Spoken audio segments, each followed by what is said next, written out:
El correcto funcionamiento del sistema de salud de un país es importante, pues de él depende en buena medida la calidad de vida de la población. Es grato observar que los indicadores más importantes de salud muestran mejoras. Por ejemplo, la tasa de mortalidad infantil ha disminuido de manera notable en la última década. En el gráfico se observa cómo la mejora no ha sido centralizada, sino también existen grandes mejoras a nivel regional. Cusco y Apurímac son las regiones con las mejoras más grandes, aunque tasas de mortalidad infantil, como las presentadas en Puno y Loreto, mayores a 35, continúan siendo una gran preocupación, pues se asemejan a los niveles de mortalidad infantil de países con muchos conflictos sociales, como Corea del Norte, o países con ingresos medios bajos, como Guyana y Marruecos. Otro indicador que usualmente suele utilizarse para analizar la condición de salud de un país es la morbilidad por tuberculosis. La tuberculosis es una enfermedad que se caracteriza por su fácil contagio y por el alto riesgo que representa para las personas con problemas de desnutrición o mala alimentación. Por esta razón, el sector de la población con menores recursos es particularmente vulnerable a esta enfermedad, debido al hacinamiento habitacional que padecen y a las dificultades que afrontan para conseguir una alimentación balanceada. Además de reducir la calidad de vida de las personas, sufrir esta enfermedad representa importantes costos económicos para las familias y para la sociedad. Como se observa en el gráfico, se muestra un avance importante en la mayoría de regiones, entre las que destacan las mejoras de Arequipa y La Libertad. La mejora se ha debido, en parte, a un mayor nivel de gasto público en el sector. El gasto público se concentra en el gasto de personal y obligaciones sociales, 37%, en la compra de bienes y servicios, 36%, del cual la mayor parte se dedica a la compra de medicamentos, y por último, la inversión del sector representa solo el 18% del gasto. El aumento del gasto se debe, en buena medida, a la mayor disponibilidad de recursos públicos, es decir, a la mayor recaudación por parte del Estado. Como se observa en el gráfico, regiones como Amazonas y Tumbes han aumentado el gasto público en salud por habitante de manera considerable. Con este aumento en el gasto, se ha podido incrementar, aunque de forma aún insuficiente, la disponibilidad de personal e infraestructura. Aunque la cantidad de personal de salud ha aumentado en todas las regiones, como se observa en el gráfico, aún no todas han superado la cantidad mínima recomendada por la OMS, y las regiones con mayores ingresos son las que muestran mayor disponibilidad de personal médico. En infraestructura, la mejora es menor, pues solo en los últimos años se puede apreciar un aumento en la oferta de establecimientos para el cuidado de la salud. Observamos avances y mejoras, pero no son suficientes. Uno de los principales problemas de fondo que debilitan las medidas que buscan mejorar la salud es la fragmentación del sistema. Para profundizar este tema pasaremos a analizar el sistema de salud en 5 aspectos: rectoría y regulación, recursos, fondos o aseguradoras, proveedores y pacientes. En primer lugar, la rectoría y regulación. Según la Ley de Organización y Funciones del MINSA, el Ministerio es la autoridad que rige el sistema de salud nacional. El MINSA se organiza en oficinas encargadas de la parte administrativa, de sistemas y del planeamiento y presupuesto, en direcciones encargadas de los temas de la provisión pública de servicios de salud y en órganos desconcentrados como las Direcciones Regionales de Salud o DIRESAS. En adición, con la promulgación de la Ley Marco de Aseguramiento Universal en Salud, se establece la creación de la Superintendencia Nacional de Aseguramiento en Salud, SUNASA, la cual es la entidad pública adscrita al MINSA, responsable de gestionar a las aseguradoras y a quienes prestan los servicios de salud. Sin embargo, aun cuando existen estas leyes, el gobierno tiene poca capacidad para regular y supervisar la correcta gestión y prestación de servicios. En segundo lugar, los recursos. ¿Quién paga por los servicios de salud? Los servicios de salud en Perú se financian de distintas formas. Los recursos pueden provenir directamente del gobierno, de las contribuciones obligatorias al seguro social o de las contrataciones privadas de seguros. En tercer lugar, los fondos o aseguradoras, las cuales, según la SUNASA, se denominan las instituciones administradoras de fondos de aseguramiento en salud, o IAFAS. Los recursos antes mencionados se canalizan a través de 5 IAFAS: el SIS, eSalud, la CPS, las sanidades de las Fuerzas Armadas y Policiales y los seguros privados. El SIS es el organismo adscrito al MINSA cuyo propósito es asegurar a la población con menores recursos en el marco de la Ley de Aseguramiento Universal. Las tarifas subsidiadas del SIS tienen el propósito de cubrir solo el costo variable de las prestaciones de servicios de salud, mientras que los costos fijos son asumidos por el presupuesto del centro de salud y en segunda instancia por el presupuesto del MINSA, es decir, el gobierno. Sin embargo, existen problemas en los recursos asignados al SIS. Según los cálculos de los costos de prestación, el presupuesto anual de contribuciones del SIS asciende a 46 soles por asegurado, cuando el costo variable que debería cubrir el SIS se calcula en 117 soles. Es decir, existe un vacío de financiamiento que puede atentar contra la calidad y continuidad de los servicios prestados por el SIS. El SIS cubre el 32% de la población del país. Es el mecanismo de aseguramiento con mayor cobertura. Se concentra principalmente en las zonas rurales, donde cubre a más del 65% de la población. El SIS ha contribuido en gran medida a acercar al Perú al aseguramiento universal. La segunda IAFA es el Seguro Social de Salud, o eSalud. eSalud canaliza los recursos de las contribuciones obligatorias. Los empleadores de los trabajadores formales deben realizar un aporte obligatorio del 9% de la remuneración del trabajador al seguro.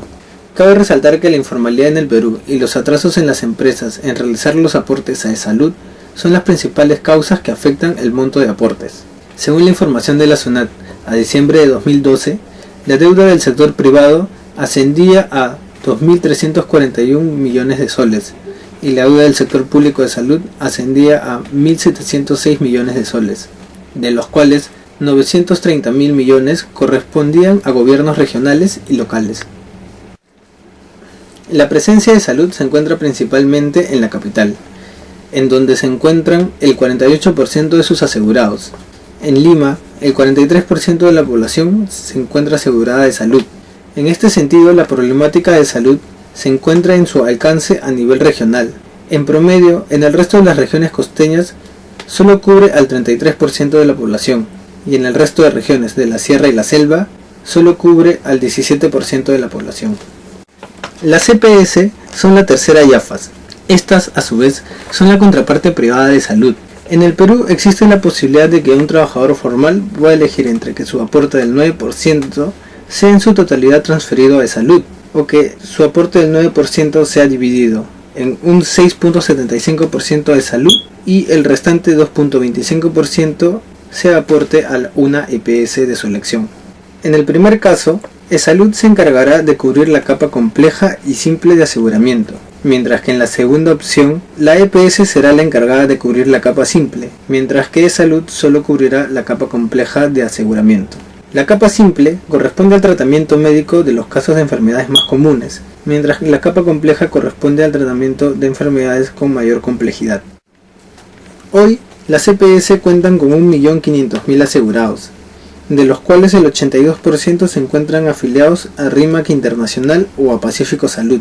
Según la información recolectada por la SUNASA, el sistema de EPS presenta un aporte mensual por asegurado de 65 soles, mientras que el gasto de la EPS del afiliado es de 53 soles.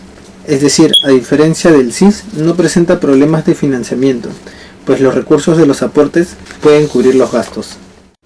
Las empresas que funcionan a través del mecanismo de EPS, como RIMAC Internacional o Pacífico Salud, por sí mismas también ofrecen servicios de aseguramiento.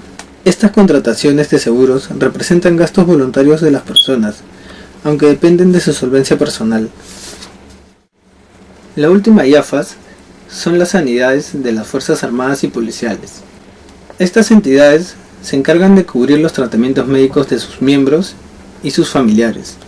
Las sanidades de las Fuerzas Armadas y Policiales tienen como objetivo principal la coordinación de medidas de salud para asegurar la accesibilidad y calidad de tratamientos de salud para sus miembros y de sus familiares. Cada IAFAS posee sus propios establecimientos de salud para la atención de su población asegurada. Por ejemplo, para la atención de los asegurados del SIS existen 7.766 establecimientos de salud del MINSA, los cuales se subdividen en hospitales, centros y puestos de salud.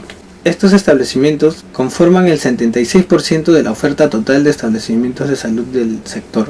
Aunque la cobertura de establecimientos del MINSA es amplia y se encuentran presentes hasta en zonas alejadas, su infraestructura es muy deficiente. El último reporte de la Defensoría del Pueblo sobre la infraestructura pública de salud da cuenta de esta realidad. El informe sostiene que la infraestructura tiene grandes necesidades de ampliación y mejora por el desgaste, antigüedad, además de ser insuficiente. eSalud También cuenta con sus propios hospitales, centros y postas médicas para la atención de sus asegurados. Suman 375 establecimientos de salud a nivel nacional. Sobre los establecimientos de salud destacan su poca disponibilidad. Por ejemplo, en Lima existe un centro de atención o puesto de salud por cada 107.000 asegurados y un hospital de salud por cada 265.000 asegurados. En las regiones, los establecimientos de salud se encuentran menos saturados. Sin embargo, se debe principalmente a la menor cantidad de asegurados en el interior del país. El sector privado, que trabaja a través del mecanismo de EPS o seguros privados, aporta actualmente más establecimientos de salud que el seguro social, lo que pone en evidencia las deficiencias de salud para abastecer la demanda de infraestructura de salud. Actualmente el sector privado aporta 800 establecimientos integrados al sistema EPS. Los establecimientos de salud de las Fuerzas Armadas y Policiales representan una porción muy pequeña de la oferta de establecimientos de salud, y su exclusividad de atención para los miembros de las Fuerzas Armadas y Policiales ocasiona que en realidad no representen una oferta efectiva para la población. La división en los proveedores de servicios de salud produce en última instancia que los pacientes reciban atención de diferente calidad, es decir, produce problemas de equidad en la calidad de servicios de salud que recibe la población. De esta forma, la población de menores recursos termina atendiéndose en los establecimientos del MINSA, los cuales, como se ha mencionado anteriormente, tienen serios problemas de calidad de infraestructura y disponibilidad de recursos humanos. Los trabajadores formales pueden acceder a los establecimientos de salud, los cuales, aunque también cuentan con infraestructura deficiente, proveen servicios de salud de mayor calidad. Por su lado, el sistema de pago a las EPS ha hecho posible que no solo la población con mayores recursos pueda acceder a la provisión privada, sino también los trabajadores formales sin tener que incurrir a un mayor gasto. Por su lado, los policías y los miembros de las Fuerzas Armadas y sus dependientes están asignados a los hospitales de sus respectivas sanidades y dependen de la disponibilidad de su infraestructura. Esperemos que la reforma de salud que está impulsando el actual gobierno resuelva los problemas de inequidad en la prestación de servicios de salud. Gracias por su atención y hasta otra oportunidad. Los invito a visitar la página web del Instituto Peruano de Economía www.ipe.org.pe.